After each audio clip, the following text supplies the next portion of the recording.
We're letting go. We're facing some fear. We're getting out there. We're going to do it. This is my buddy Brett and myself. My brother Tyler picked us up in the back. And he dumped us in the pond. No. Yeah, it wasn't on my bucket list.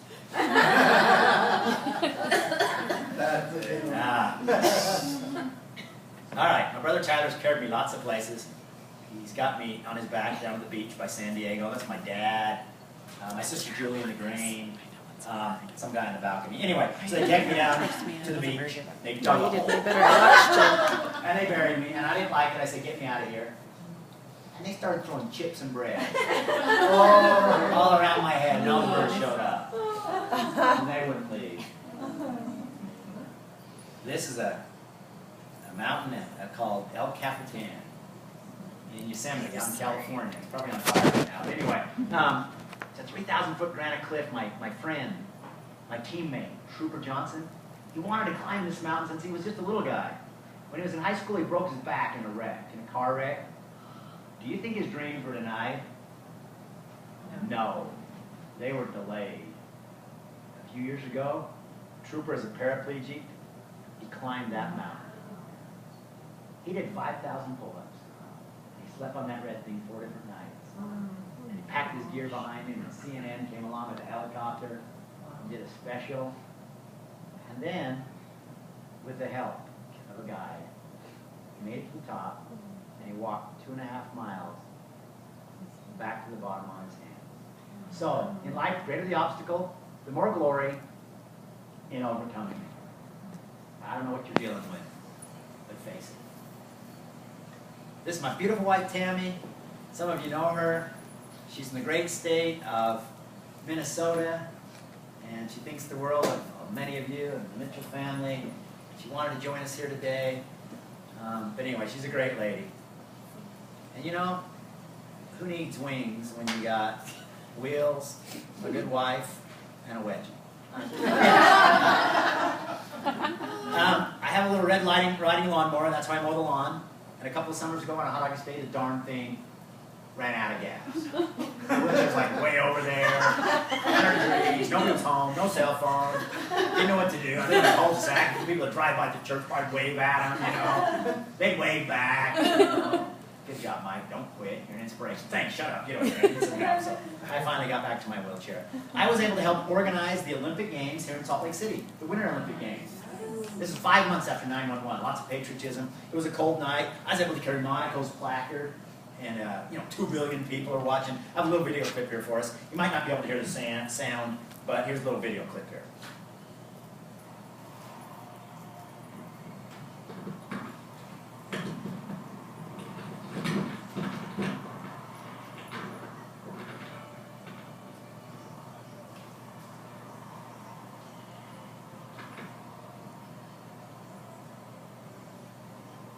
Anyway, some beautiful music. Somebody saying Monaco. Some guy named George that used to be smiling. I was able to meet cool people there like Sting. Yeah, I'm not a big music guy, but I remember the athletes, they all went up in the stands, and I couldn't go up there. So this bodyguard guy grabs me and takes me into this green room thing. And like I said, I'm not a big, I don't know the buzz about Sting this and Sting that. No pun intended. But anyway, so I heard all this stuff about Sting. And I helped with this dude, and I said, hey, I'm a big fan of the group Sting. Can you show me where they are? Well, Sting's one guy. And he was like 3 feet away from me. And he came over and he got a picture with me, so that was pretty cool. And I was able to meet a fellow Utah, yeah? A little bit of country. Marie Osmond. Lost 50 pounds on Nutrisystem. And over there, for you ladies, a lot of rock and roll from New Jersey. Good he looks. Bon Jovi. He looks young. Yeah. He was. And this is my mom and dad and my great siblings. And they were always there for me. And you know what? They're some of the few people I ever meet anymore that ever knew me when I was on my feet. And this is my wife and our kids. And they never knew me when I was on my feet.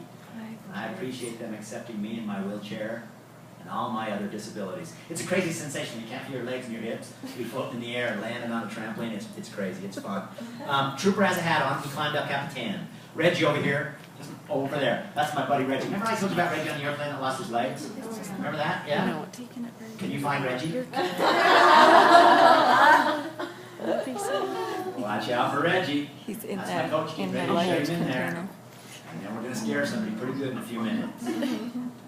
I was fortunate to carry the Olympic flame in St. George, Utah. And you carry it for 2 blocks, and you got a big smile on your face, the kids are going nuts, and 11,000 people have carried it. You know you got to hand it to somebody else. I want to hand it to my mom. Why? My mom nominated me to carry the torch. My mom has a disease called MS. Well, I ended up handing the torch to a different person with a different problem. Everybody in here today has a torch to carry. Hang on tight. Carry it for you, your family. Carry it for JonCar. Carry your torch. It's worth it. This is playing basketball in the World Championships. The wheels slant out. You know why? It protects your fingers. It helps you turn quicker. That's my coach above my head yelling, "Don't shoot." But I shot anyway. The shot happens. This is after we won the gold in Barcelona in '92. We're not very good at climbing up the ladders. They brought the baskets down. We cut the nets up to celebrate. They raised the flag, played the national anthem, put the gold medals around our necks, then 20 minutes later was the drug test. Had to give our gold medals back. That's so sad. This is the world's largest basketball hoop in Peoria, Illinois. Oh my God. It's like, where's Waldo? Can you find me in that photo? Wow. Oh my goodness. Yeah, I didn't miss that shot. They put me on this forklift and they lifted me up there. I'm holding up an orange basketball. My legs are in the hoop. These are some of my disabled friends at the White House, Trooper and Mark. This is my other disabled friend that used to be at the White House. His name's Bill. Just having fun. Another one of those D words. Okay, who's this good-looking guy that I have my arm around? Take a guess. Tori. Oh. Guess where this was? Right over by this mall across the street, Mimi's restaurant. A couple of years ago. I'm proud of Tori. Who is he? Who's Tori? Yeah. My buddy that shot me. Oh, this is Tori. Yeah, this is the Tori. Yeah. Yeah, I told you about the rest of the Tori. Yeah. Gotcha. All right. He's a good-looking guy, huh? Yeah. This is Sydney. 110,000 people in that beautiful stadium. I'm down there in the red. And then they said, let the games begin. And I got to watch the guys with no legs do amazing things, like high jump 7 feet, long jump 25 feet, run 100 meters in 11 seconds. This guy's a shot putter, it's not Reggie. I love the saying, pain and suffering are inevitable. Misery is optional. This guy's got big shoulders, big arms, a big heart, no legs. 17,000 people cheered for him as he tried to win a gold, silver, or bronze medal for his country.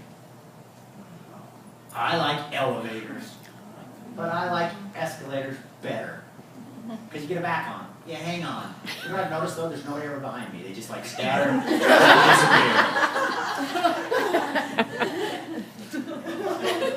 This is after we hit the 25-footer at the buzzer to win the bronze.